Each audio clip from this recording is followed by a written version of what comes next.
Hello everybody, hello, welcome, glad you are here, welcome, hello. I'm Dan, your friendly fishmonger from dansfish.com. We're glad to have you here on this Wednesday at 7 p.m. Mountain Time, 9 p.m. Eastern. We do this every week at this time, and we're glad to have you with us. Thanks for being here. Tonight we're going to do the typical shipment report. We're going to do a giveaway of some Peacock Gudgeons, and we'll get to your questions and comments. Before I do that, though, I'm just going to double check that audio is good. I'm assuming it is. Not seen anyone saying it's fuzzy. Cool. Shipment report this week will be super easy. Audio is good, says Candy. Thank you, Candy, for letting me know. Because we didn't ship anything over the Christmas kind of week. So nothing died since I saw you last, but we also didn't ship anything. So 100%. I'll take the win. As far as that goes, that's done. The giveaway tonight is for Peacock Gudgeons. For those who have not tried this fish yet, this is one of my favorites. These are beautiful little fish, in my experience, make great community fish. They're, every now and then you'll hear someone talk about their Peacock Gudgeons being aggressive or something. I've never experienced it, so I'm curious. I know a lot of folks in here keep Peacock Gudgeons. I'm curious if you've had any issues with that. For me, they've always been peaceful and ideal community fish. They might bicker a little bit among each other, as any fish does. You know, they establish their little hierarchy and say, get away from me, I'm not in the mood to talk to you, and all that stuff, right? It's just like a small town. But I've also not kept them long-term in small numbers. I tend to keep lots of them together in a big tank. So I don't know if I only had like 2 in a 10-gallon, would they queue in on each other and be really aggressive? I've never kept them that way, so I'm curious what other people think. But in my experience, it's always been an ideal community fish. The internet says they top out at about 3 inches. I've never seen them bigger than, say, 2.5 inches. So 3 inches would be a really big one.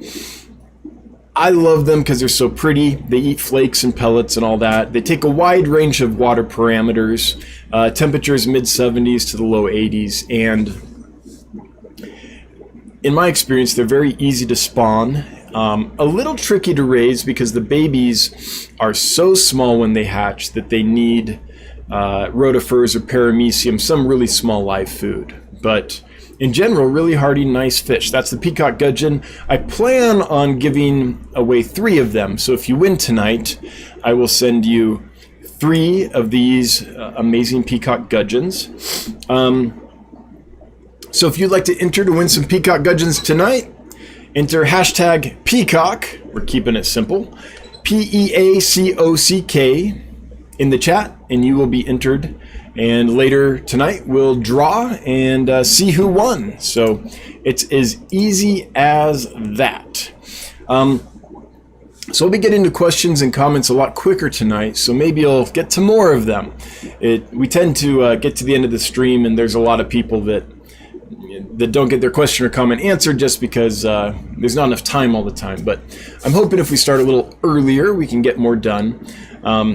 Before I do that, though, I want to say there's a video that I'll post tomorrow about the oddest thing I've seen in my fish room in a long time. I have this rainbow fish that for the last several days, anytime I feed it, it has a seizure. It's really weird. It grabs the food in its mouth and goes straight into a seizure. It acts normal all the other, the rest of the day, but at feeding time, the moment it grabs some food in its mouth, it completely seizures out.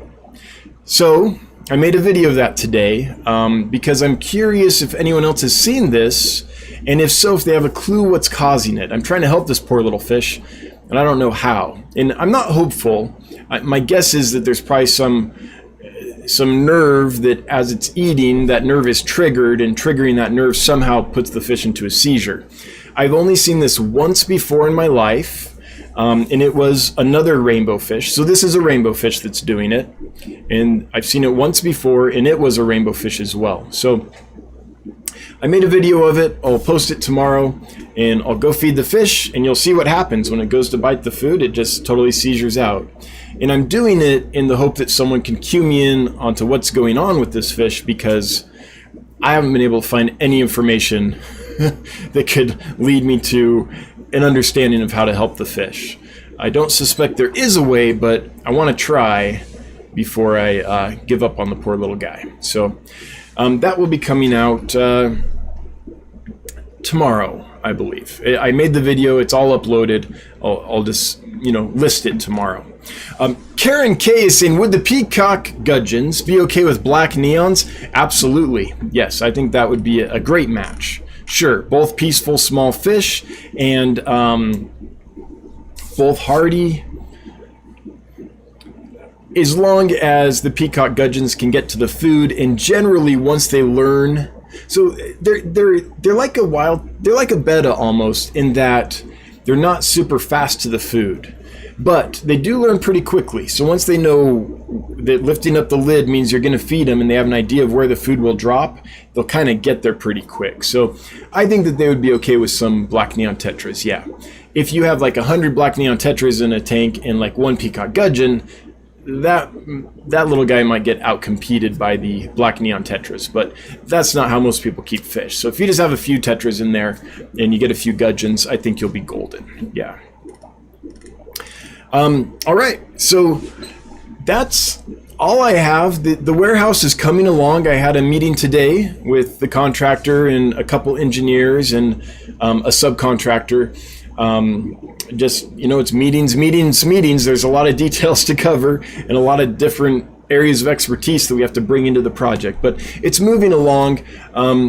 No new plans or anything to show. I think people kind of have a pretty good idea of what we're doing. For those that don't, just really briefly, we're building a big warehouse to expand the business here. We're building it on a riverbank, and we're drawing water from the river, cleaning it up, running it through the aquariums, cleaning it up again, and then returning it to the river. So it's going to be a constant flow through system.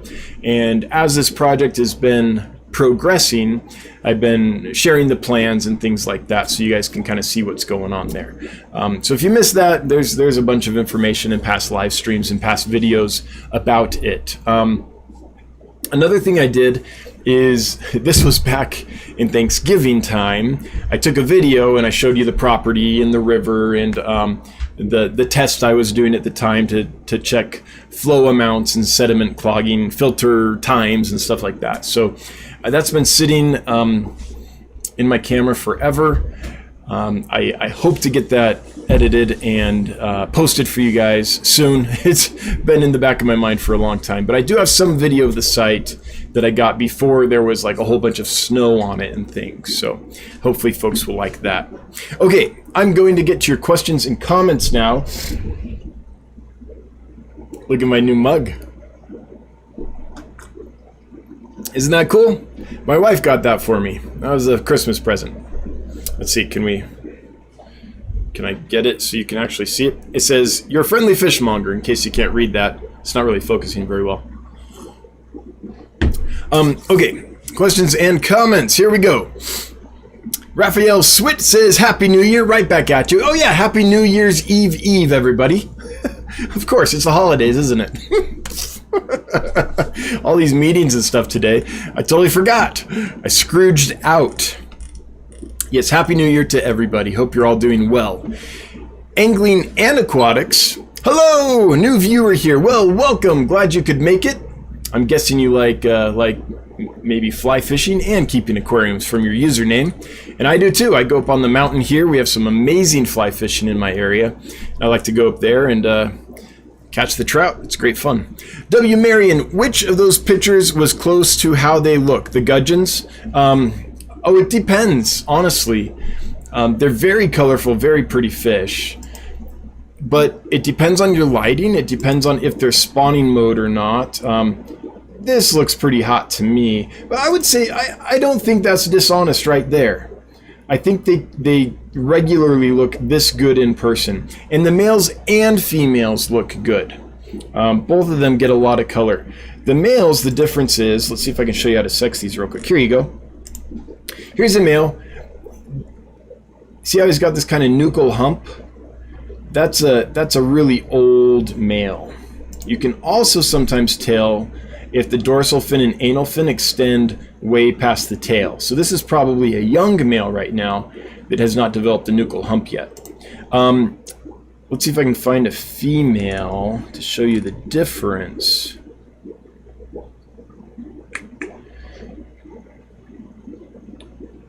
Wait, is this a male and female right here? I think it might be. Yeah, so you can kind of see the fin length on the male and the head. This is a young male, he hasn't got a big hump yet. And then the female, kind of humpless on the head, and then the fins just don't extend back quite as far. And you'll notice kind of an extended yellowish colored belly a lot of times as well. So yeah, this is a pretty good comparison right here. But I think that they really are a super pretty fish. Absolutely. I don't think... I mean, one of those pictures looked like it was a little oversaturated or something, but no, they're pretty fish for sure. All right, and I featured them in the video I did, the recent fish room tour. So if you want to see what they looked like, was that a week ago or so? They weren't ready for sale at the time. You can get a quick little peek at them. Raphael Swit, dude, you're super generous with all your giveaways. Hashtag Peacock. Well, thanks, Raphael. And, you know, other people are too. Like, lots of times people in this community will get involved and, man, my chair is squeaky. Hang on. I'm going to turn it in the hopes that in this position it won't squeak so much.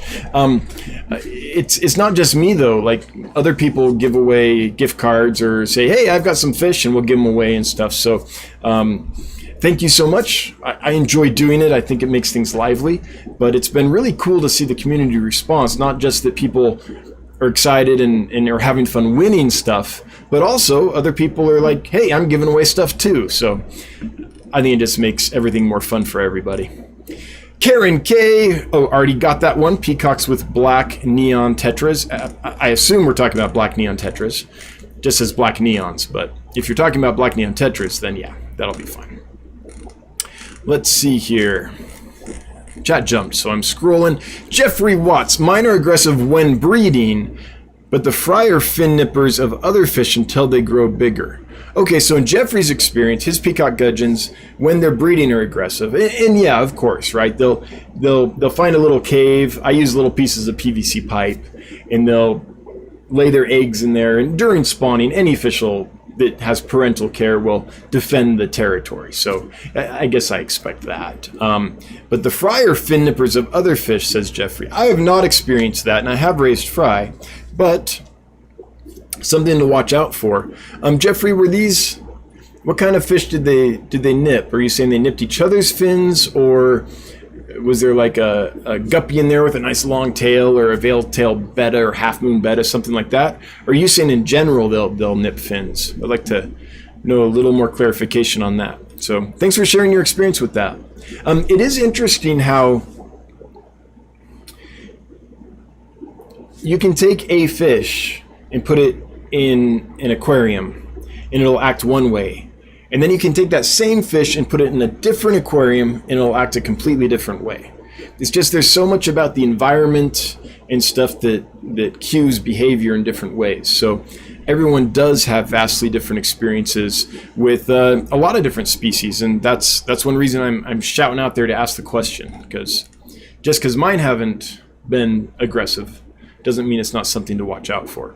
Terry's Tropical Tanks. I have a pic of a peacock I got from you. I think it's better than most, but not 100% happy. But not 100% happy with it. I can't get any more pics because I gave them away to someone who helped me out. Oh, okay, yeah. So I think Terry's Tropical Tanks is saying that he's not 100% happy with the picture.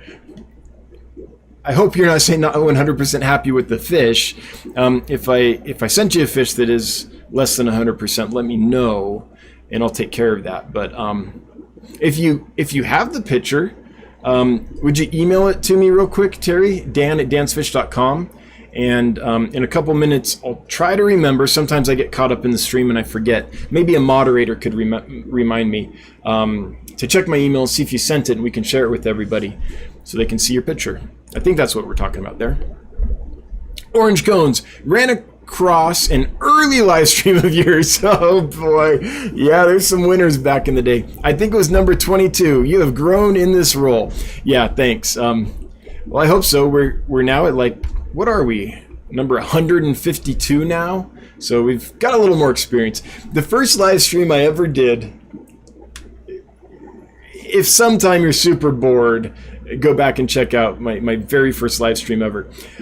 I thought I was live the whole time, and I wasn't.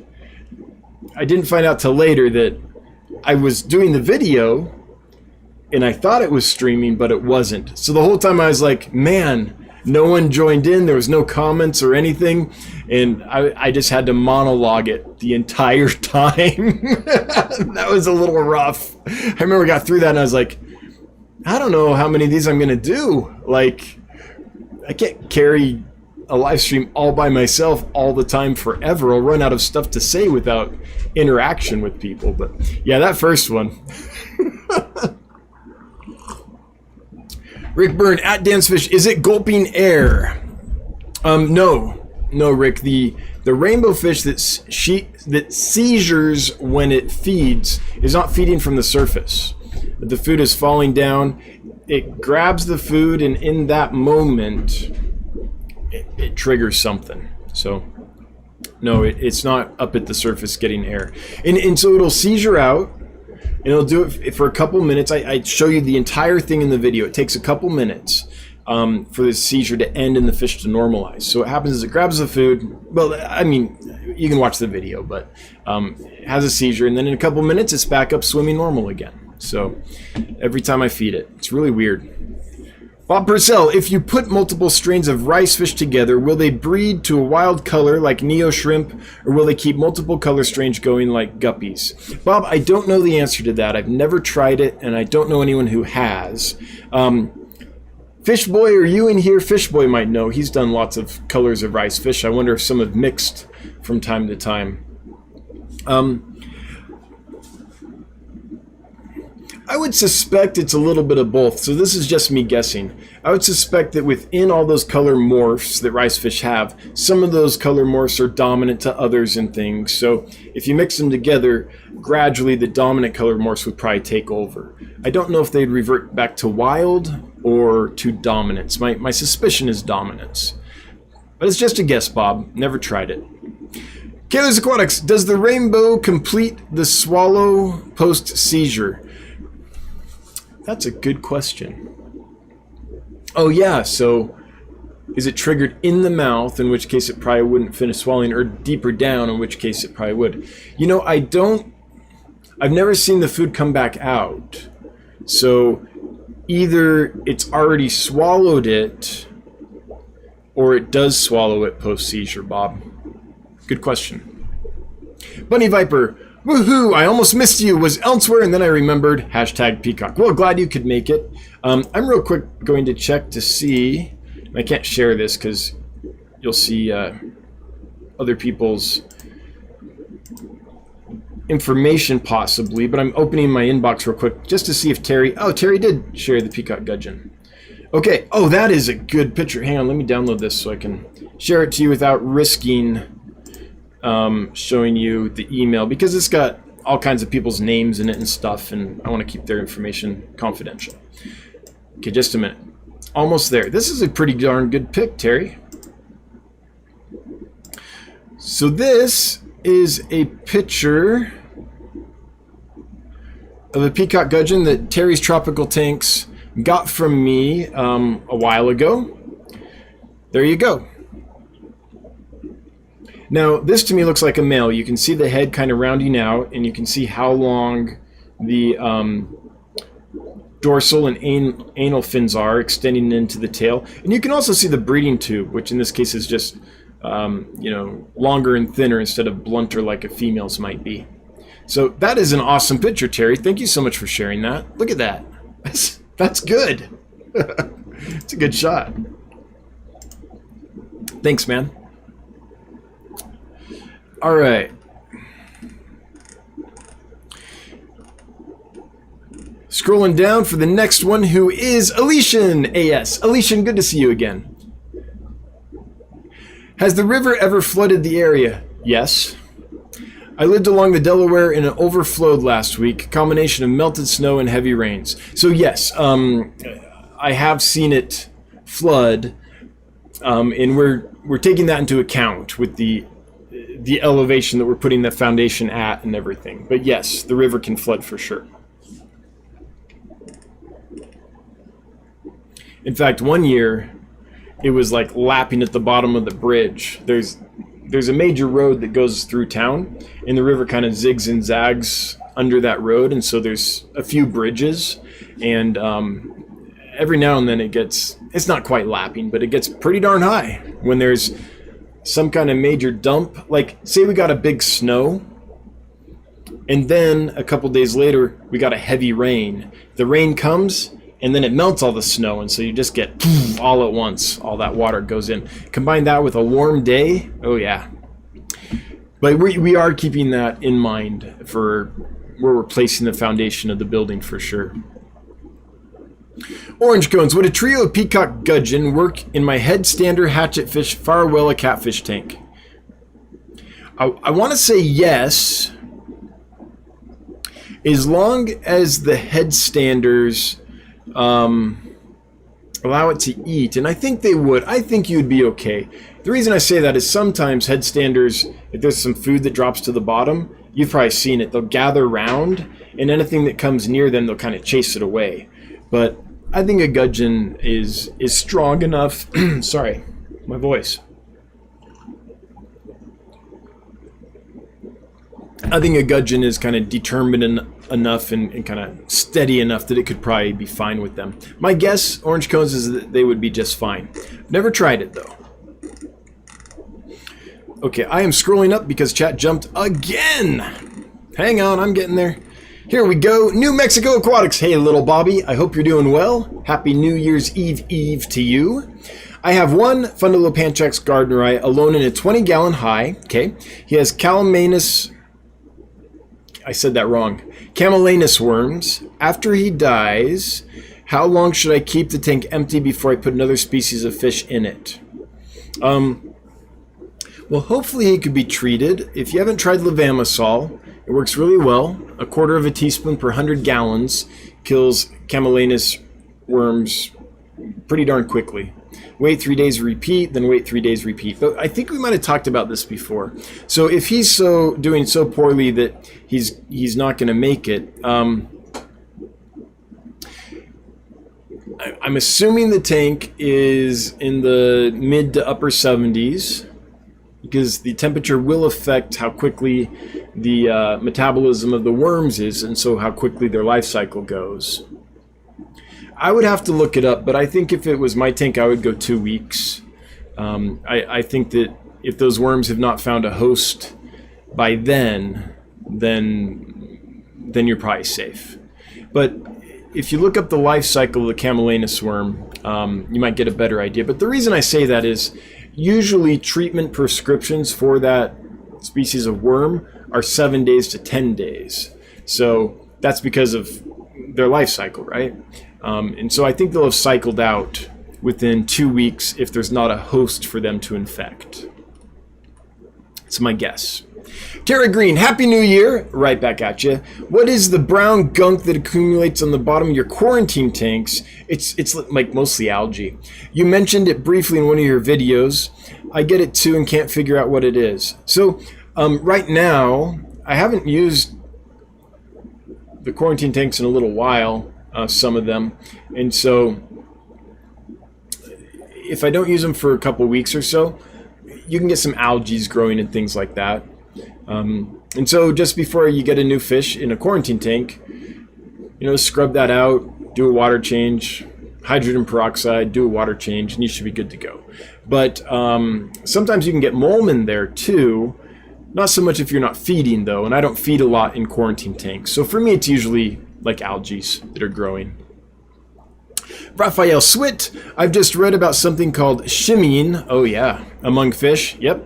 Shows as rocking from side to side, twitching, vibrating, shaking, indicates fish no longer has control of its nerves and muscles. So shimmying is, yeah, you see it a lot in live bears. Like you might get some swordtails in, and especially if they're undergoing osmotic shock, you'll see them start shimmying.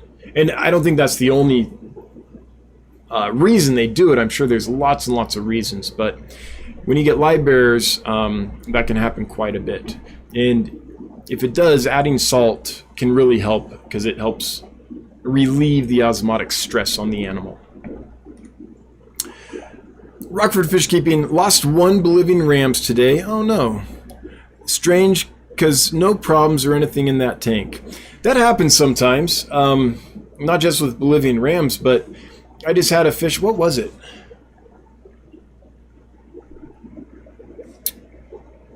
It's just a couple days ago I lost a fish. And, oh, what kind was it? I think it was one of the rainbow fish. And I was like, what is going on? Like, there's no indications of anything wrong. I've had you for a while. Sometimes you just never know, man. I'm sorry to hear that. That is one of the hard parts of this. We always want to know why. And often we don't get to know why. Especially when it's like this total out of the blue thing. Yeah. Sorry, man. Okay. Shrestha. Shrestha. Do you carry German blue rams? If yes, what do you feed them? I bought a pair and they just don't eat any flakes or mini pellets. What do I do to make them eat those tropical flakes? Thanks. So I don't carry German blue rams, but I have the black rams right now, which is the same species, just a different color form of it. And I've had and kept lots of rams over the years. Honestly, I think it's just time. So when I have a fish like that, because I know rams will eat flake food and will eat pellets and stuff once they, get enough exposure to it. Usually what I do when I have a fish like that is in the morning, I will give a very small feeding of the food that I'm trying to get them to learn to eat. In this case, it sounds like flake food. Of course, you want to make sure that the flake food is fresh and not super old and expired and all that, right? That it's good food, and if it's just tastes like cardboard, they just might not like it if it's super old. But I'm assuming it's good fresh food.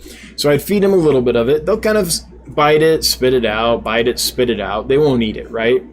And then in the evening, I'll feed them whatever they're actually going to eat. And I'll just keep doing that for a long time. And what I've found is with familiarity over time, they'll start actually eating the new food. So just a tiny bit though, because you don't want to pollute the tank. And do that in the morning when they're hungry, let them sit with it. And then in the evening, feed them their normal food or whatever they're actually eating. And I found that after a week or two of doing that, I can get almost any fish to eat almost anything. Well, almost any food. So that would be my suggestion. John Kim, when do you think you might be able to get more gold morph denison barbs? I don't know, but I'll definitely do it on my next order from the breeder in Indonesia. What I can't tell is when that'll be. It kind of depends on how quickly the current stock sells. And I'm happy to say thank you to everyone that ordered. Orders are going nuts, so it's selling pretty quick. The next order I'm going to try to get in, though, once I've cleared enough space, is the order that's been pending from Nigeria for a long time. So if I can get that order in from Nigeria, I'll do that next, as soon as I have some space in the tanks. And then after that, probably more gold denison barbs, that supplier. If I can't get the Nigerian order in, then I'll probably order from the gold denison barb supplier again. So there are a few suppliers where I can get gold denison barbs from, but I like to get them from the original breeder that originated the strain. And so I kind of wait until I can order from that particular person just because their quality is so good. Angling and Aquatics, thanks for that. And yes, I'm in the process of building a channel focused primarily on fly fishing and fish keeping. All right, catch and keep instead of catch and cook. I'm just joking. Not a lot of trout you can keep in aquariums very well. Not in a home aquarium anyway. It's hard. They need cold water, high oxygen. Yeah, but they're delicious. Orange cones. In the one I saw, you were late because the parking lot in your daughter's school was crowded. Oh yeah, and you were also late starting. That never happens. I've never been late before, ever. Yeah, every now and then life gets in the way of an on-time live stream. Marie! I have a 50-gallon, 3-foot planted tank. Oh, that's an interesting size. Yeah, I automatically go with 4-foot because I automatically think 55-gallon, but yours is a 3-foot, so a little wider, I assume. A little deeper. Planted tank with 11 cories, 4 praycocks, with babies joining soon. Awesome. And 7 turquoise rainbows. What are your thoughts on the rope fish doing well in their long term? Honestly, I've never kept rope fish in my life. So I wish I could help you, but I don't know that fish very well. I guess my original suspicion, just from what I do know about it, is that it might be hard to get enough food with all those rainbows in there. But that's just a guess. I would refer you to Oddball Aquatics. She loves rope fish. She's passionate about rope fish. She's a rope fish geek like you'll never meet again. So maybe she could tell you a better answer than I could. Or someone in here, if you've kept rope fish in a community setting, would you chime in so we can get Marie an answer tonight, if anyone knows? I will say too, though, that the turquoise rainbows get big. You're going to get a, I don't know, 6-inch fish easy. They might get even a little bigger than that. I'm not quite sure, but they're one of the biggest of the rainbow fish species.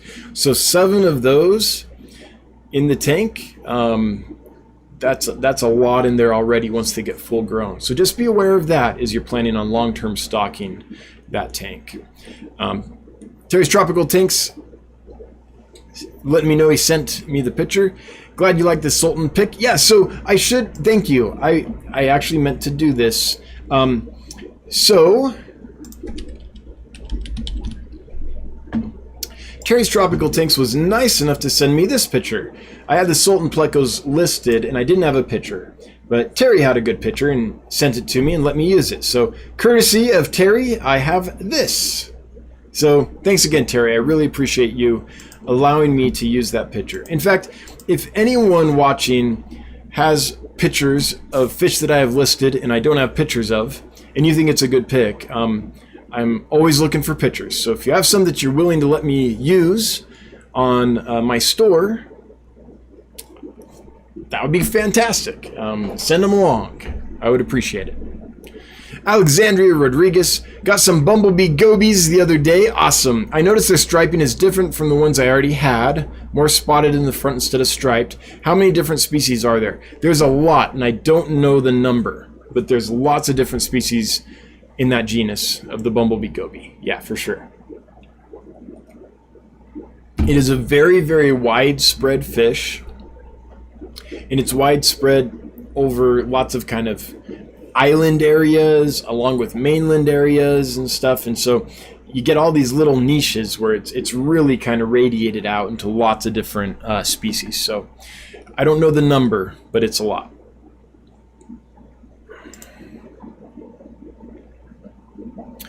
All right, scrolling down here. Rockford Fish Keeping. How long have you had the fish?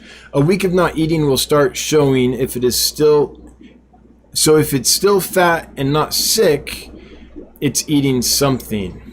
Oh, so the rainbow fish that's seizuring out every time it feeds, I've had since June, but it only started this behavior 3 days ago, maybe 4 days ago. So it's still fat and sassy. But long term, you know, this could be a real problem. So I can't tell by its body mass yet if it's eating or not. But I think it is, because it bites the food, it gets the food disappears into its mouth, right? Far enough that you can't see the food anymore. And then it does the whole wig out thing. And I've watched it pretty carefully and I can't remember seeing the food ever come back out. So maybe it is getting something to eat. Chaos Aquatics, I'll buy the Seizure fish, please. I have a cart pending payment already. Let me know which fish. Okay, so Bob, let's do this. There's a customer that already bought it before it started doing this, and they've been wanting it for quite a while. I'm going to tell them what's going on. Tell them I don't think you probably want this fish, and make sure they actually don't.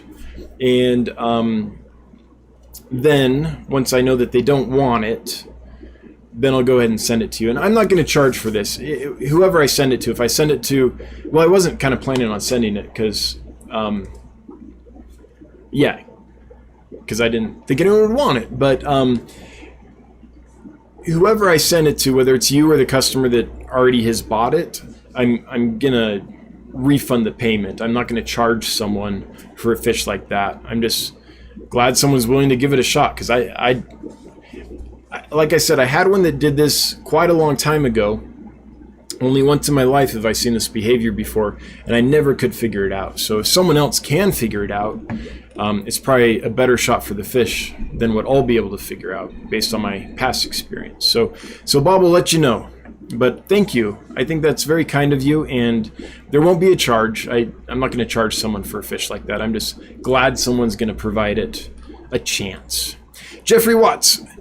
Okay, the Peacock Gudgeon fry nipped his Madagascar rainbows, his cherry barbs, and silver-tip tetras. Wow, a male emperor tetra and a guppy in a community tank. But I love them. Just giving a heads up on fry behavior. Wow, that's so interesting. Because those, like, tetras, barbs, rainbows, those are all pretty quick fish. They aren't like a betta with a long tail that's kind of just sitting there and the tail's just wagging and tempting, right? Especially silver-tip tetras. Those don't have long fins or anything. Wow, that's interesting to know. All right, thanks for the heads up. So you've heard it from Jeffrey. That's Jeffrey's experience. Thanks for sharing. I appreciate it. All right.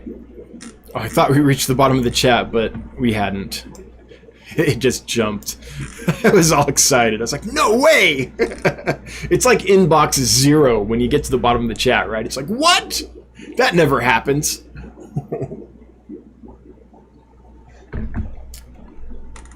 Okay. Wait, hang on.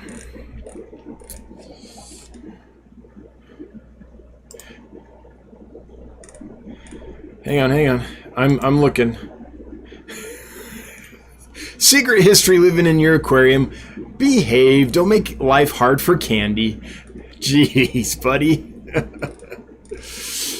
Okay, Punchy Paints. I think this is the next one. I'm just gonna... Yeah, chat jump. So if you left a question or comment above the one I'm about to read, and it has not been addressed yet, feel free to leave it again. It just means that chat jumped and I literally can't see it because it cut that out of the chat. Punchy Pings. Everyone remember to highlight Dan so he sees your questions. Yes, Pam, absolutely. Also, Punchy Paints is doing a live stream tonight after me where she is, she's got some art for sale. She's got some art to give away. So you could win some stuff there. So yeah, check out Punchy Paints live stream after we're done here to win some. If you don't know Punchy Paints art, you're missing out. Check out her channel. She's a very talented lady. Shretha. That's so hard for me to say. Already got that one. That was the one about the Rams. That must have been posted twice because I'm way beyond that. Thanks a bunch. I appreciate the feedback. Happy New Year. Hope you have a great year ahead. All right. You're welcome. Hope that feeding tip for the Rams helps you. Raphael Swit, what's your favorite kind of tea or coffee? Not a big coffee guy. I'm already like a high energy person. So if I get caffeine in me, look out. It's I get jittery, like it's too much. It's too much energy. So I tend to go for tea. I really like a peppermint tea. I like a chai tea. I like hibiscus tea. I like sleepy time tea. I like Bengal spice tea. I like orange spice tea. I like chamomile tea. I mean, I like tea. I'm a tea guy. I kind of grew up on it. My mother is fairly British, and so she drank a lot of tea, and we did too growing up. Lots of different herbal teas. Paul Soltero, hope you and your family had a great Christmas. Right back at you, and we did. It was so nice. I took a couple days, and I didn't, do work except for, feeding the fish because they need to be taken care of. But I didn't do emails or do customer support or anything. It's just like, okay, it's Christmas. Took 2 days and just, hung out with the wife and the kids. And I can't remember the last time that happened. It's been a long time. So it was really nice just to kind of reconnect a little bit. So we had a wonderful Christmas. And I got a mug. My wife got me an awesome mug. So that was fun. Also, I got socks and pajamas because that's what I always want. Mac PNW, any experience with this is a puffer. Chironotetrodon irubesco. I have a pair and a 20 long, was considering tank mates or better off alone long term. So I actually do not, that's one of the red-eyed puffers. Nice small mini puffer. I don't have any experience with it directly though. I've tried to get them a few times. Most of the time they were shorted. One time the dragon puffers came instead when I was expecting the irubesco. So I can't tell you. I've never kept them kind of long term, and I've never kept them with anything else.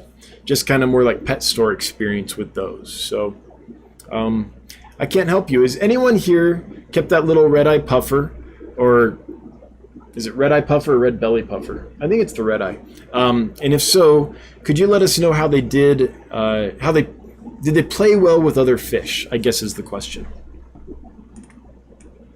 Rockford fish keeping. Will that Sultan Pleco go okay in an African tank with Burchardi daffodils? I don't know, Rockford. I've seen some people successfully keep plecos in with some Tanganyikan cichlids, and I've also seen it go horribly wrong. I would err on not doing that. If there was a catfish I wanted to keep in a tank like that, it would probably be like Pictus cats or something, because they're so fast, or a Synodontis maybe of some kind. But I honestly don't know. I've seen it go both ways with plecos and African cichlids. So 50-50, I guess. I personally would not do it, not with something like a Sultan Pleco. If you did do it, I would definitely have a plan B, although the issue is when it all goes south, you might not be there to see it in time, if it does go south. So, yeah. W. Marion, yes, I suggest you collect photos of all the fish you have sold from previous customers to a Dance Fish photo archive. Oh yeah, I would love that. Plus, it would just be so helpful. I mean, there's so many fish I have for sale, and I don't have pictures of just because I've been so crazy busy. And that's one of the most frustrating things, I think, for people. Often I get an email, can I get a picture? Like, what is this? You have just the name of this fish. I don't know how big it is. I don't know what it looks like. And I totally get that. So it's not my intention to not have pictures up. It's just literally with everything I'm doing, plus trying to build this big warehouse and everything, my days are very short. There's so much to do every day that I have trouble getting to pictures. So I appreciate any help with that. The other thing is, I really like seeing how the fish do for people long term. Like my entire goal at dancefish.com, as you know, is to send fish to people that will thrive for them. And a month, 6 months later, a year later, they'll still be healthy and happy, right? That's what I'm really trying to do. And so it's cool to see how they do long term. Yeah. Killers Aquatics, thanks. I'll call him Archie about the rainbow fish. Cool. It's a Melanotania. It's not a named species yet, but it's from Caladiri is the collection point. And a nice big one. Got it as a adult back in June, and it's quite an interesting fish. Every time I list it for sale, something happens. And so there's a customer who has been trying to get it for a long time. He'll buy it. I'll say, great. Then a few days before I go to ship it, I'll see something wrong with the fish. So I'll say, I'm sorry, I can't sell it to you. I can't send the fish. I'll refund them or whatever. We'll work it out. Then I'll wait a few weeks. The issue will clear up. The fish will be fine for a couple weeks, and I'll be like, great. I'll list it again. Same customer will buy it. inevitably, a few days before I send this customer that fish, it'll have a different problem. Sorry, something came up. I can't send you the fish. We work it out. This has happened 3 or 4 times to this poor customer. That's why I want to let them know what's going on, and see if they want it anyway. I'll of course refund the cost of the fish, but just see if they want it anyway, because they've been trying since June to buy this fish. So yeah, this is the darndest fish. Like the last time, fish had been good for a month, listed it again. A couple days before I went to sell it, its lips were like infected, like it had banged into something like rainbows sometimes do, and got the white stuff on the mouth. Oh, great. So waited, I don't know, I think 6 weeks or so before I listed it again. This last time, and about a week ago, I think it was, maybe 2 weeks ago, I listed it again. The customer got him. I was like, great. Of course, something else goes wrong. It's, I don't know I've never had a relationship with a fish like this before. It's been insane. And this poor customer has been so patient and understanding. Yeah. Brian's, I wanted to say Stanford, but Brian Sandford just got L138 plecos in for the first time. I've seen some conflicting temp recommendations. Is 82 degrees Fahrenheit correct? Let's see here. 183, so that's a Starlight pleco, one of those. Let's Planet Catfish you real quick. So this to me is the go-to place when I need to find information about fish. I think it's a very reliable site. It's called Planet Catfish. Let's see if we can find it here. Pleco L183 Planet Catfish. Okay. Let's see, they are saying for temperature 73 to 82, so it sounds like you're right within that range. Yeah, they're an ancistrus species, so they might not need it as hot as some of like the hypancistrus need it. And I've got 3 of them in this tank, and this tank definitely gets to 82 degrees in the summer, and they've been fine for, well, I don't know, a couple years or so in there. So yeah, I think you'll be fine. But planetcatfish.com is kind of the go-to place. There's a couple others. Scott Cat is a great site. Seriously Fish has some information on them, but Planet Catfish, man, that's where the real catfish geek hangs out and shares their experience. So it's a pretty reliable site. All right. It's me. Well, hello, it's me. It's an herbal man. Yeah, herbal tea. I do like herbal tea. Yep. I have nothing, not necessarily against coffee or anything. It's just, I don't need it, man. So your chat jumped. So I'm just, bear with me for a moment while I scroll up to see. Okay, I think I'm almost there. I just did it. It did it twice in a row. Jeez. Okay. Hang on, I'm looking. There we go. I just saw it. It's Herbal Man going down. Daniken Aquatics. Hey, hope you're doing well, Danny and Ken. Throwing down a $5 super chat with a mic drop. Good to see you. Hope you're doing good. Yeah, hope everything's good in your neck of the woods. Happy New Year. And thanks for the $5. Always appreciated, never required. But as you know, it makes the wife super happy when money falls out of the sky. Paul Soltero, mental health days are always good. Oh yeah, recharging, reconnecting with the people you love. I mean, yeah, absolutely. It's just been a long time since I've done that. I mean, I make a point of seeing my kids, pretty much every day. Something, whether it's just dinner together or tucking them in, some kind of connection. But to be able to really unplug and not have anything else on my mind except them, that's the special sauce of a holiday. There's just something different about that than having business on the mind and interacting with them. When you can totally unplug, it's really special. So that was pretty cool. That's all I wanted for Christmas, honestly. Let's see here. Orange cones. I bred Batis for a while and found a unique way to sex the juvies. Oh, cool. While bagging up groups, my male would display blue to girls, then turn black to peck at the boys. Through the tank. Never was wrong. So if you take one, put it in a bag, and then hold it up to the glass, then your big adult male would come and display blue to the girls to try to attract them, and black to the boys to show dominance. That's interesting. Huh. That's a new one to me. Good to know. You learn something every day. Just one more fish with Josh. Hey, Josh, good to see you. Appreciate the show as usual. You were saying others like to jump in and do giveaways, and that got me thinking. All right, what's Josh thinking?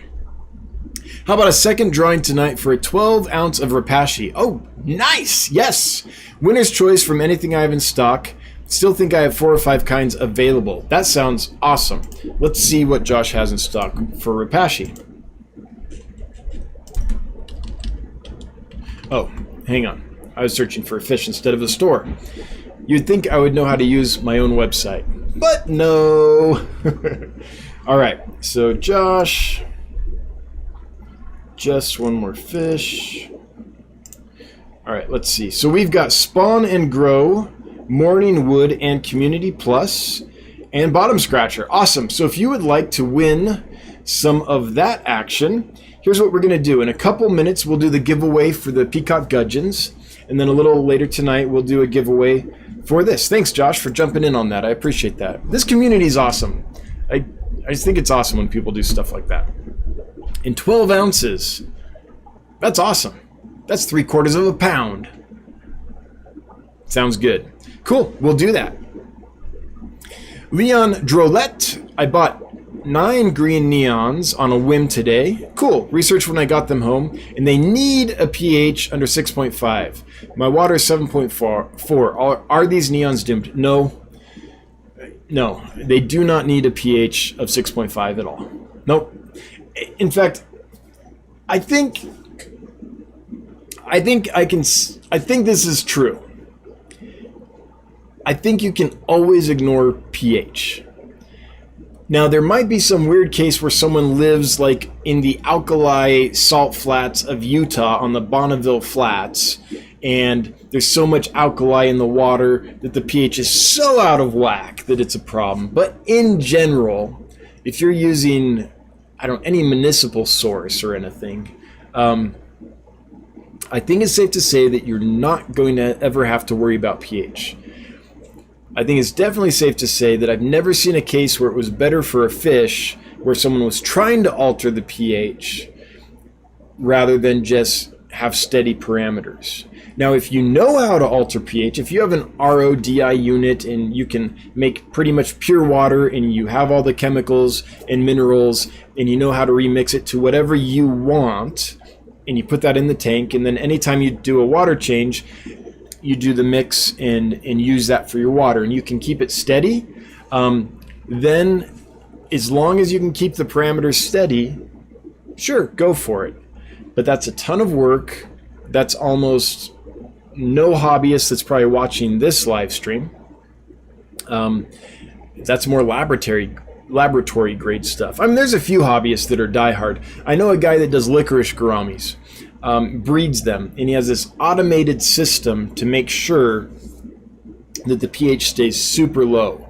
He's got this little, what kind of pump is it? Is it a pneumatic pump? I can't remember, but he has acid connected to this pump, and there's a meter that reads the pH and keeps the pH, injects acid as needed to keep the pH where it needs to be. But this is a very sophisticated system, and this is a guy that he's by trade, he's in the sciences, and so he's got access to all this stuff, knows how to do that. But in general, I wouldn't worry about it. I wish no one would ever list the pH when they're listing the needs of a fish. I think it's misleading. I think it leads to a lot of people trying to get to an ideal pH in killing a lot of fish as they try to do that, because those parameters are almost never steady unless you're super advanced and have some specialized equipment. So that's my thoughts on that, Leon. They're going to do fine at 7.4. I worked at a facility that was on an old coral bed back in the day, and their pH in their facility was, I want to say it was up in the 9s. And we kept fish like that without any problem, all kinds of stuff. So, nope, I don't think it's a problem. The only time I'd worry about it is if you have a species that likes hard water and has been kept in hard water, if you're going to put that immediately in very soft water. That can be a real issue. But that's a hardness issue, not necessarily a pH issue. Now, they're often related, but they're not the same thing. I've read about pH shock. I see it all the time in Facebook groups and stuff. I don't think I've ever experienced it or seen it.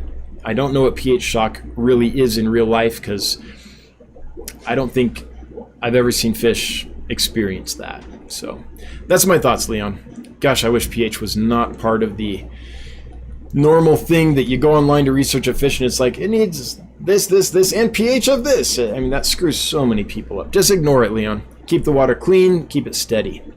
Rockford fish keeping. It's not a catfish thing, it's an algae eating thing for the daffodils. Okay, so you have a tank of daffodils, Neolamprologus, or is it Lamprologus? I think it's a Neo, Burchardi, right?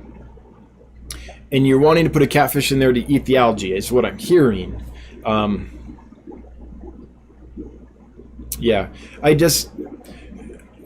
I've seen it go both ways with plecos and African cichlids. So I don't know, maybe it could work out. I think it's a little risky though, but definitely you wouldn't want Pictus catfish then though, because you're looking for an algae eater, and that's not Pictus catfish. And that's not Synodontis either. Yeah. So I guess if you really need an algae eater in a tank like that, maybe something to try would be if there's a big old mature bull bushy nose pleco, like a brown bushy nose pleco. It's got with all those spines developed, all that big bush on its face, that thing might be able to hang. And the way I would introduce that if I was trying it is I'd divide the tank. I would put the pleco on one side and the cichlids on the other. I would keep that divider there until the pleco learned the area, had claimed a little niche, like a little cave or crevice or something in the rocks, had a home basically that was secure. Then it might be okay because it's already established and stuff. I think it would be very, very risky if the cichlids are established and then you just add this newbie pleco. It's got nowhere to go. It doesn't know where to go to escape. It's got, that could be an issue. So yeah, that's my thoughts. I think it's risky though.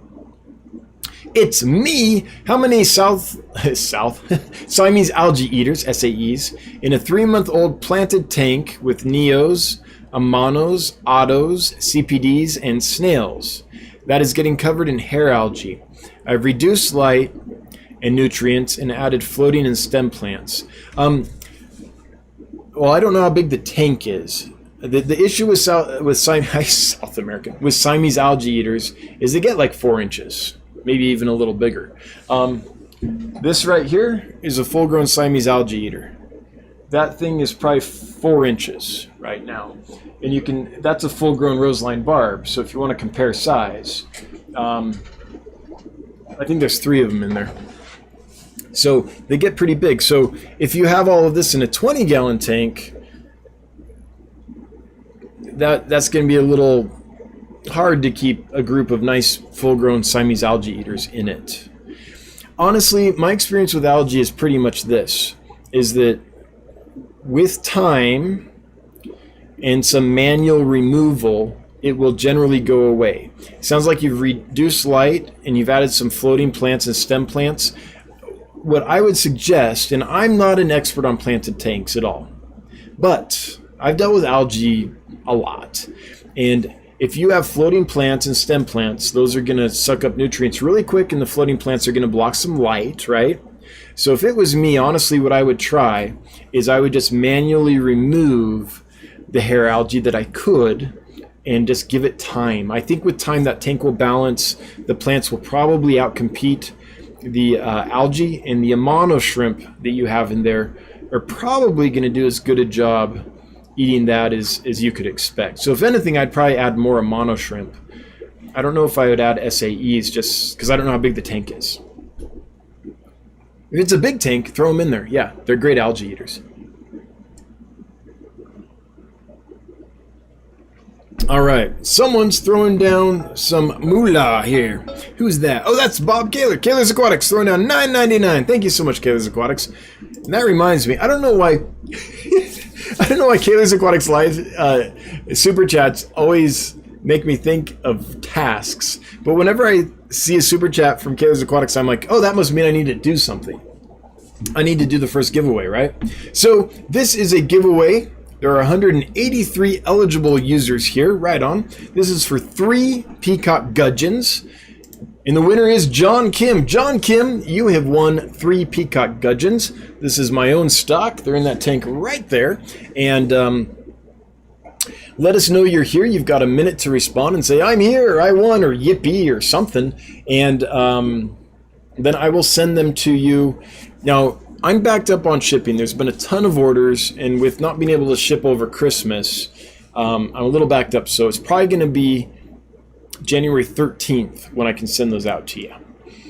All right, you got 30 seconds, my friend John Kim, to come in and let us know that you're here. I'm going to get to another question while we're waiting. And thanks, Bob, for the super chat. I don't know if you meant to remind me to do the drawing, but every time Bob gives a super chat, I'm like, oh, got to do something. It's me. It's a 29 gallon. Yeah.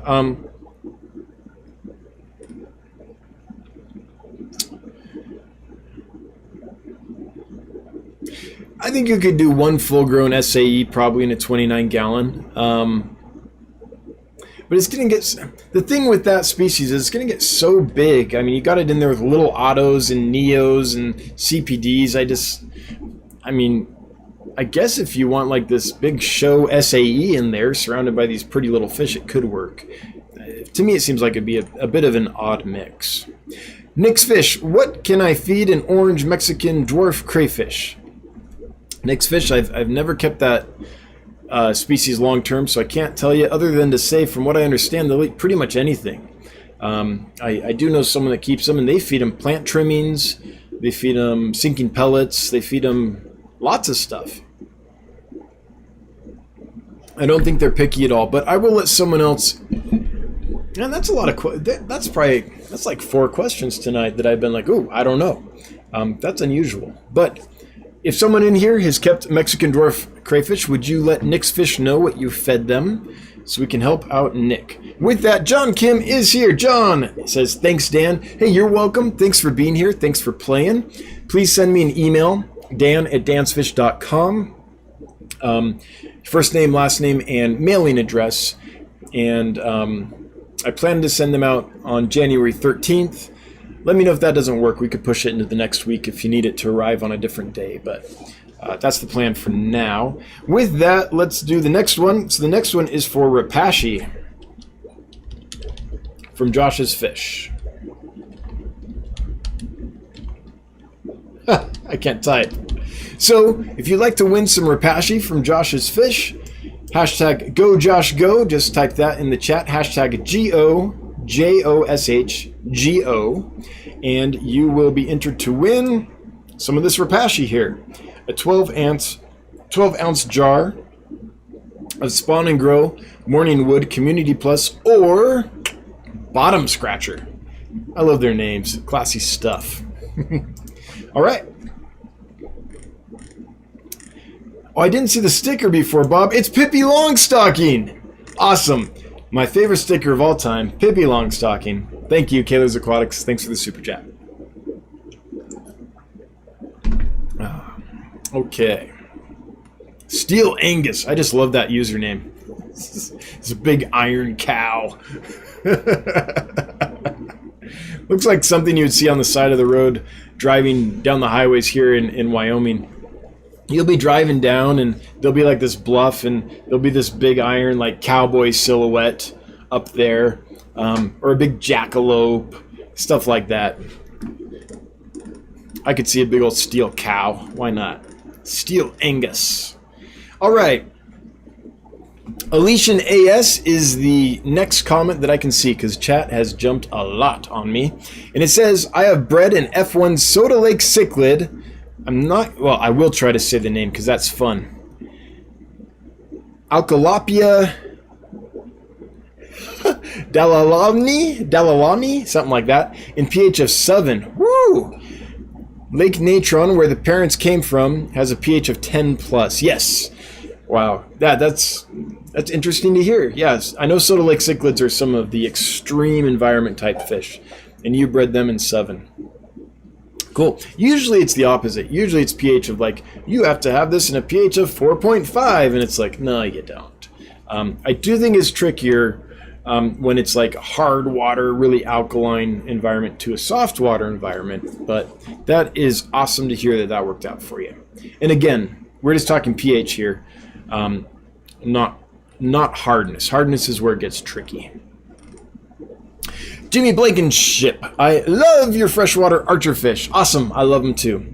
Would you talk about their care, temp, miniature tanks, minimum tank size? Sorry, it just says MIN. I went with miniature tank. I did it again. Tank minimum tank size. Keep in a group. Could I feed them cold endlers? Well, they're not a hard fish to keep at all, honestly. So they'll eat anything. They'll eat flakes, they'll eat pellets, they'll eat endlers, they'll eat anything if it's at the top. So they don't typically go further down. Like the furthest down they'll feed is probably 4 inches, 5 inches on that tank, and it's about a 2 foot tall tank. So if it's on the top, they'll eat it. Temperature, I would say mid to upper 70s. In this tank, it does get as high as the low 80s, especially during the heat of the summer, because I have a big filter on it, a big Fluval FX6, and that kind of generates some heat. And I've got some, I don't know if you can see it,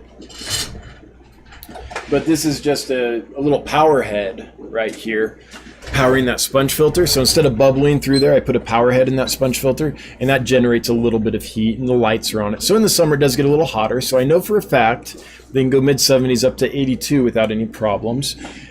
Keep in mind, though, the water's really clean in here, so oxygen saturation is still good up in the 80s in my tank. Minimum tank size, they do like to be active. They do prefer to be in a group. I think they just act like they want to be in a group. I know people that keep them singly, and they seem to do fine, but in a group, they're very active. They just seem... I don't want to say they're depressed singly. I'm not sure how sociable a fish they are, to tell you the truth. But they thrive in a group. So I would suggest a group. And I do know other people that have got them and only got one or a couple, and then added more and more. And they've kind of acted better and better the bigger the group got. So I think that's something you want to consider. And with that, the minimum tank size, long term, I mean, they're kind of a big, bulky fish. They create a lot of waste. They eat a lot of food, and it's usually high-protein food. So I wouldn't want to keep them in a really small tank. I would kind of say a group in a 75-gallon might be the minimum that I would probably want to keep them in. A 55-gallon might work okay. I really like them in this, though. In 125-gallon, 6 feet long. They use the entire tank, so the bigger the better, I guess. It's not a fish I would stick in a 10-gallon or a 20-gallon or anything like that. So that's my thoughts on that. Hopefully, Jimmy, that's thorough enough of an answer to get you kind of started on your plans with them, or to decide, ooh, maybe I can't get them. Danny Weshi. Yeah, adding any fish into an established cichlid tank is always risky, but it's the price we pay for such gorgeous fish. Yeah, of course.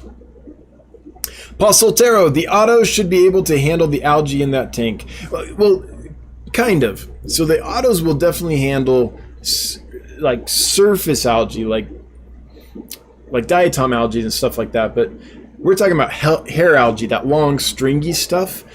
I have found autos to be much less effective against those algae that kind of go way out into the water column than on a surface algae. So I actually think there's some limits to autos' ability to be very effective against certain kinds of algae. Now, I'm one dude. I'm just talking about my experience.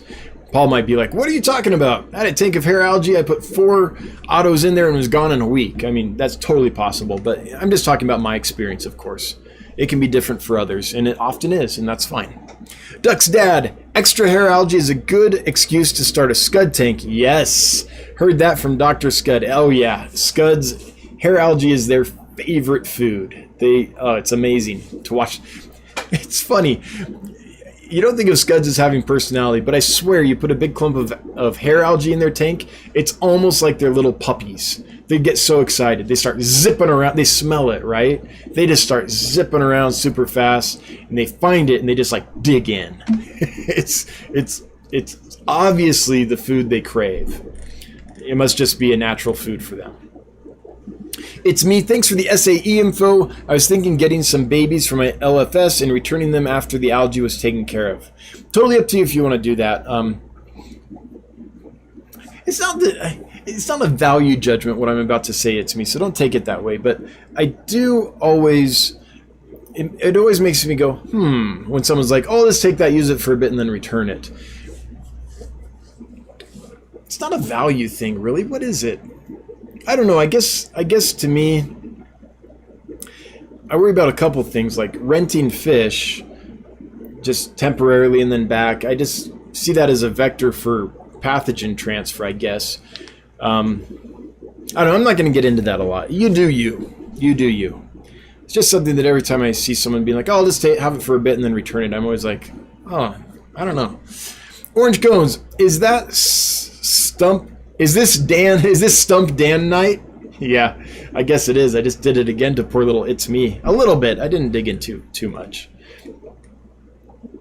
You know, with SAEs, it might not be such a bad thing. It's just, I guess that probably stems from hearing so many people say, oh, I'm just going to get this red-tailed catfish, and after a little while, I'll just return it. And I'm like, no one's going to want that when it's big. Like, there's 500,000 of them looking for homes right now. It's that kind of mentality, I guess, that's in my head.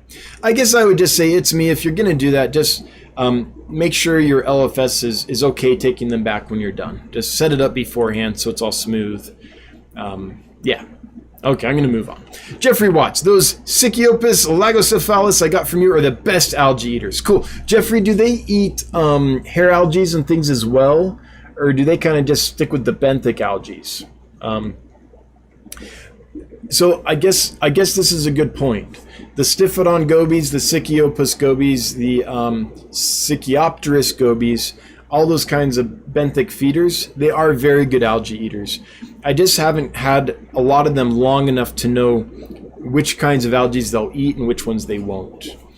And they stay small too. The Lagocephalus get pretty good size, but there are a lot of them that stay small. The blue neon goby might be a good algae eater if it's more of a surface algae. And I don't know that much about the other ones yet. A lot of them are new to me, so I'm still learning.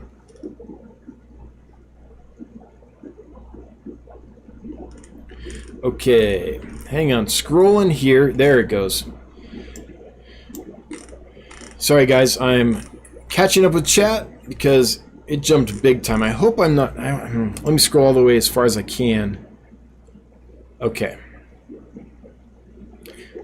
And sorry, It's Me. I didn't express my thoughts on renting SAEs very well. I'm sorry. I'm just going to move on. KS. Hi, Dan. What is an acceptable pH change from day to night in a planted tank? KS, I don't know. I'm just not a planted guy. I do very little with plants. So I do know that it changes. I know that... Well, I'm not going to go into... I know this, and I know this, and I know that. Who needs a list of what I know? But it's not enough to talk very expertly about planted tanks. So I'm going to defer that to someone else in the chat. I don't know if Michael Wentworth is here, does a lot with plants. I don't know if Bentley Pascoe's here. And there's lots of folks in here that know a lot more about plants than I do. So I'll defer that question to them. And yeah, what is that? 6 questions I couldn't answer? That might be a record. But I really try not to go into stuff that I don't actually know. I don't want to be that person that's just like, well, let me tell you what I read on Facebook. You know, I like to only talk about stuff that I really feel like I've experienced firsthand, or had a friend that experienced firsthand and that I saw in their tank, something like that.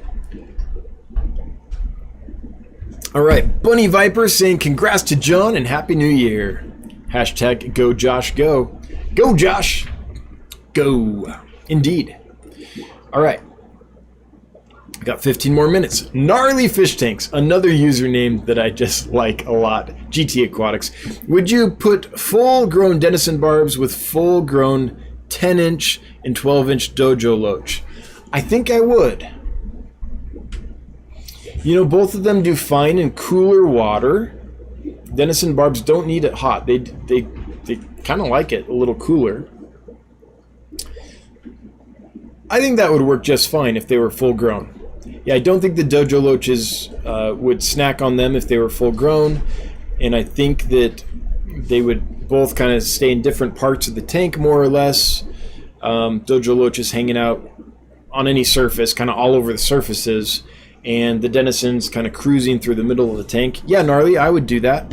I don't think I would worry about that. Provided by full-grown, you really mean full-grown, and the dojo loach's mouth is not big enough to chomp that down.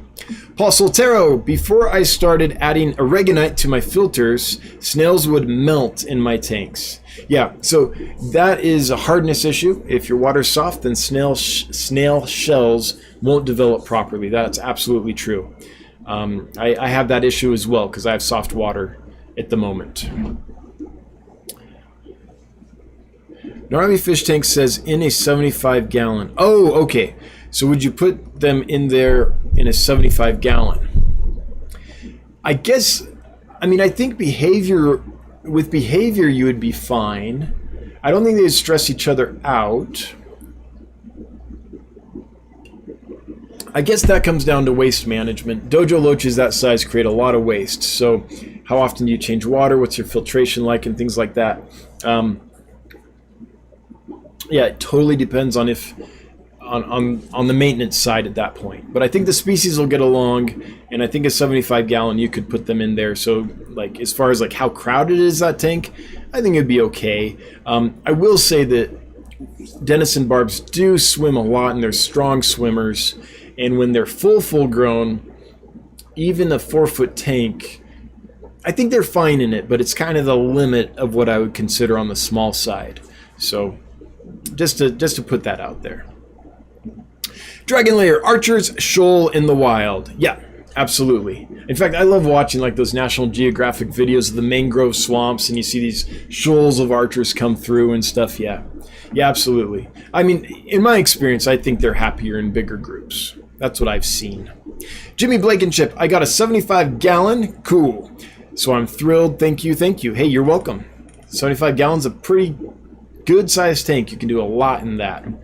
It's got that depth from front to back that you need to do some cool stuff. Orange Cones, Scuds will destroy hair algae. Yes, indeed.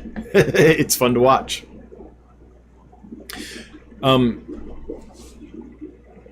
Over time, though, that tank that we were talking about has shrimp in it. So over time, scud populations will get so big, in my experience, they'll outcompete Caridina and Neocaridina shrimp. I haven't tried them with a mono shrimp, but so if you just want to kill that hair algae, scuds would be amazing. But keep in mind, you're going to have an issue later on when their population booms, unless you remove those shrimp. Although you have fish in there, so they might keep the population under control. You know, scuds might be a good, now that I think about it, I mean, it depends on how the tank's set up. If there's tons of hiding spaces for the scuds and stuff, the population might get too big. If you have pea gravel in there, they'll burrow down in that pea gravel and stay in there during the day and come out at night, and so the fish won't eat them as well. But if there's not all that going on, then scuds might balance out with the fish in that tank. It could work. HC Aqua right now is going, no! Just one more fish with Josh. Updated his stock list. Have 5 flavors now. Not for human consumption, just in case. In case anyone was wondering. Cool. That's awesome. Thanks, Josh, for doing that. All right. Scrolling here to try to find...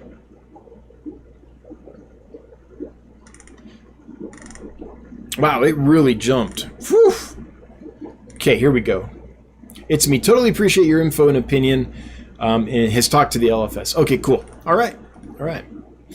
Killers Aquatics, it's a cultural thing. Dogs and cats are quite disposable in our society. Of course, birds and fish. Yeah, it's... And I'm not saying that... It's me. I'm not saying that you're thinking of them as disposable. It's just...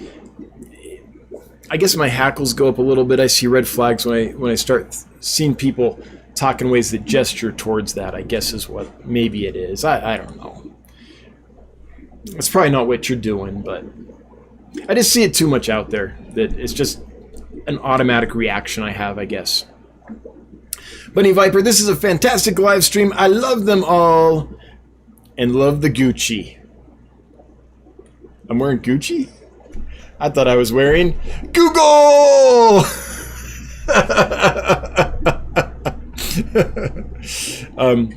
I got this shirt because I spoke... No, I didn't speak. I donated some fish to a fish club, and one of the people at that fish club works at Google. So they emailed me. Jeez, tonight, I swear. And so they emailed me this shirt. So they mailed me a shirt. It's me. Love your info and streams. Thank you. Alicia and AS, I saw the clouded archers in LFS feeding on floating pellets and such. Thinking of putting a group in a larger outside tub this coming summer. Thoughts on temperature range? Jumpers. They are jumpers, yes. If they get startled, they'll jump. Yep. If they get excited about food, they'll jump. So do be careful about that. Temperature range, mid 70s to like 82 is the highest I've kept them at. If you check Seriously Fish, no, they're not on Seriously Fish, are they? They come from more like Burma, Myanmar. And so a lot of the fish that come from there can take it a little cooler. So they might be able to go down to the low 70s Fahrenheit, but check that before you do that. But a lot of those fish from that region can go cooler because it's more of a temperate area. It's less tropical than where other fish come from. Bunny Viper, geez, thank you for the awesomeness. Hey, you're welcome. All the awesomeness I can muster. Josh, mustering his awesomeness as well. 8 minutes. We can do this. Paul Soltero, the hair algae must come in with some new plants, so it wasn't really well established, so the autos just ate it. Oh, yes. I don't think they would have handled a a full-blown outbreak. That makes sense, Paul. Yeah, if you do have little bits of hair algae that are just kind of starting out, then autos could totally get to it. Yep, I agree with that. Jeffrey Watts. I'm not sure about the hair algae because I don't get any in that tank, but I see them eat everything, so they may not give it a chance.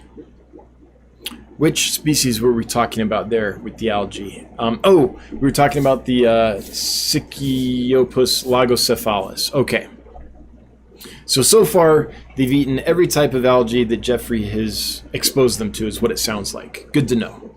Sam McMichael, what is the best remedy for rainbows that fungus? I honestly think the best remedy for them is enough space and clean water. I think that often it's okay. So if they just went through shipping or something, give them clean water, they'll recover. It's very normal for them to get a little mouth fungus during shipping because they're so active. They literally will just spend an hour just rubbing against the bag, trying to swim through it. They're not very bright. Gary Lane calls them, and this is not politically correct at all, but he's like, they're dumb blondes, is his version of it. All you blondes out there, you are very intelligent. I'm not talking about you.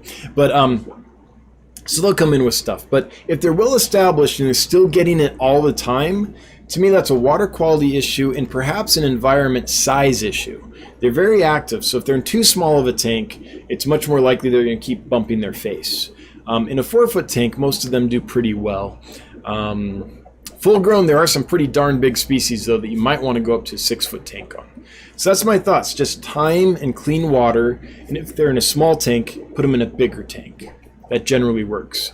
Now, salt works amazing. If there's no plants in the tank or anything, 5 grams of salt per liter of water, so 5 parts per thousand, works really well too, to kind of help with that stuff.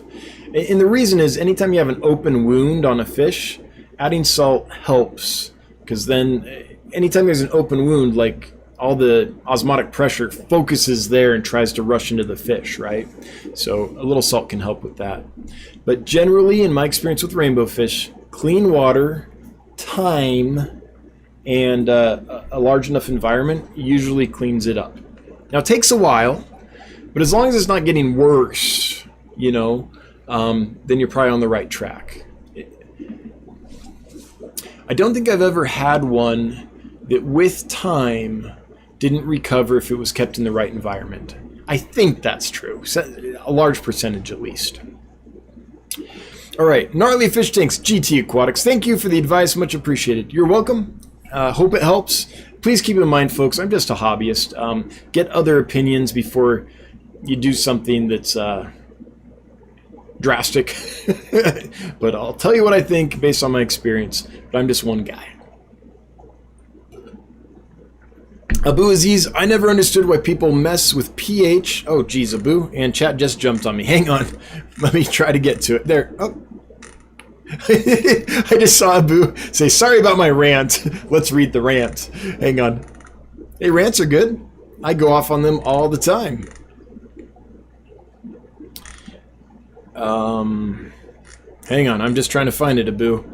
Chat went berserk on me. There we are.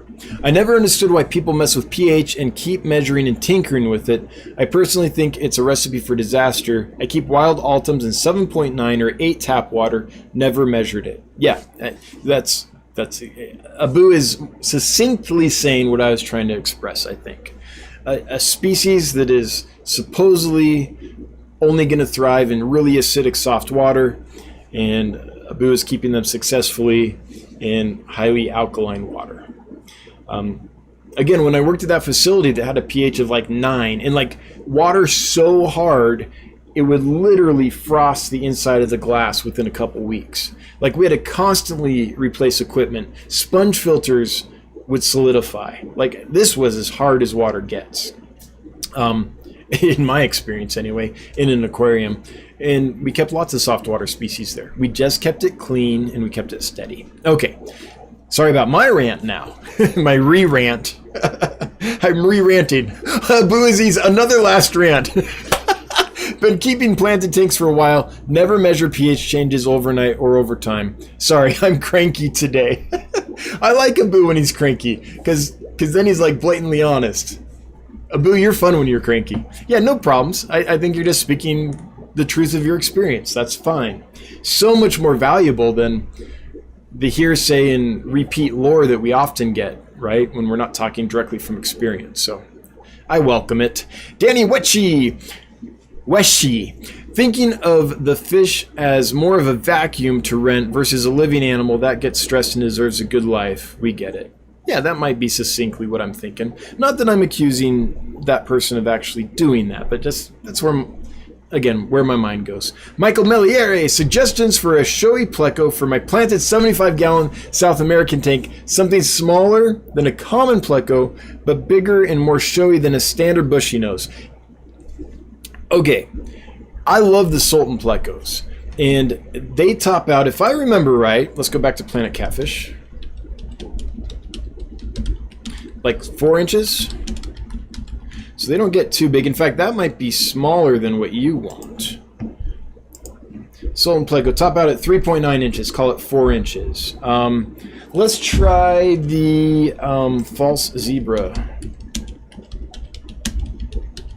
How big do these guys get? Okay, hang on. I'm going to do this off screen.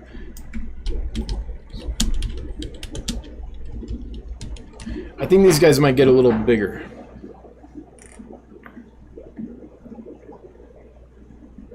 I'm just trying to make sure that I remember exactly which one I have. because I don't want to look up the wrong one. Okay. Okay, here we go. So this is L173B. Okay, let's check that one out. That one might work. 173B, Pleco, planet catfish. Okay, let's see what they say. Oh, sorry, that's even smaller at about 3 inches. So I don't know. I don't know if I'm getting the size for you, because it sounds like you want something bigger than a bushy. You know, I really like the Goldie Plecos. They top out at what, about 14 inches. Those are really cool plecos. So that's definitely smaller than a full-grown bushy, but I don't know if that's too big than you want. There's a lot of them around that 9 to 10 inch range. Maybe a green phantom might be, or a blue phantom. One of the phantom species might be one. You know, I'm just not a huge expert in plecos. So that's what comes to mind, Michael. It's probably not as helpful as you deserve. Okay, one more, and then we're going to do this drawing and wrap it up. Austin's fish. I recently got some Lampi rasboras. Do you have any advice, experience with keeping them? Big groups. Are they fresh imports? If they're fresh imports, live foods might be helpful because they often come in skinny. And no, I mean, they're... Nope. Pretty easy fish, so I can't think of anything like specialized for them other than maybe some small live food to help get them going. And your tricky part's going to be the first 2 weeks. Once that's done, you should be pretty rock solid, but for the first 2 weeks they can be a little shaky.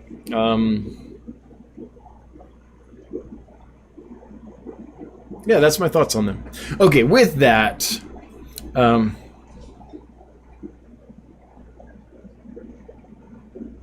okay, I've got to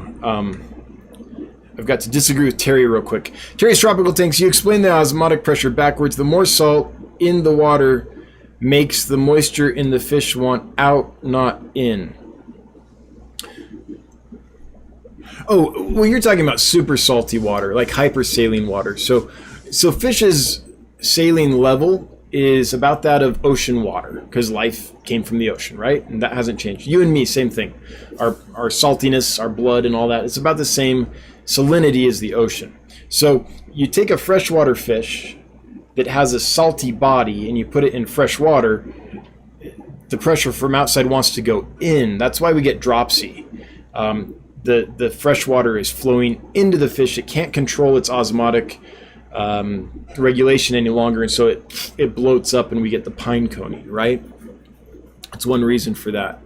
So if you add some salt to the water, the fresh water surrounding that fish, then it mitigates that pressure of the water going in. So the fish is salty, the fresh water wants to rush in to dilute that salty fish, basically. So yeah. So just to clarify what I meant by that. Okay, let's do the drawing. We're over time. We are going to draw for some Rapashi food, and the winner is KS. KS out of 140 people. You are the lucky winner. If you would respond, let us know you're here. I'm here. Hey, what's up? I won something. Because you do have to be present to win. You've got about a minute to do that. Now, back to Terry's Tropical Tanks. We're not adding at 5 grams per liter, or whatever we're putting in as a tonic in a freshwater species of fish. We're not adding so much salt into that water column that it's more saline than the body of the fish. If we did, if it was hypersaline, then you're right. Then it would dehydrate the fish. But we're not adding that much. So the concept is right. Really high salt content dehydrates things, right? That's how we get beef jerky, I guess. I don't know. Salt meat, salt pork back in the day when we were on the whaling ship, right? So you're right. Hypersaline will do that. But we're not making the water saline enough to have a dehydration effect on the fish. We're just trying to keep the fresh water from trying to rush in as potently, I guess. All right, Dan's Fish, I am here, says KS. Awesome. Glad you won. Send me an email, Dan. No, yes, because I have to get it to Josh. Send me an email, dan@dansfish.com. Your first and last name and mailing address so I can send that off to Josh so he knows where to send your 12 ounces of Repashy that you just won. All right. Thanks for being here, everybody. Thanks for Terry's Tropical Tanks for letting me use their picture and for all the comments. Thanks to my mods for keeping the stream smooth sailing on my side. I see all the work you do, timing people out and correcting people when they do the hashtag wrong and all that, and I really appreciate it. Thanks so much. All the super chats, always appreciated, never required, but hey, when money falls out of the sky, it's always fun. And all you lurkers, I'm with you. Hail the Lurker Nation. Everyone watching on the replay, thanks for watching. Hope you can be here live sometime. Happy New Year to you all. I hope you have a wonderful 2021. I know 2020 has been a struggle for a lot of folks, so I hope 2021 is better for you. And I will see you next Wednesday. Same bat time, same bat channel. Until then, have a good one. I'm doing this on the wrong screen. Ah! With that, bye-bye. Jeez.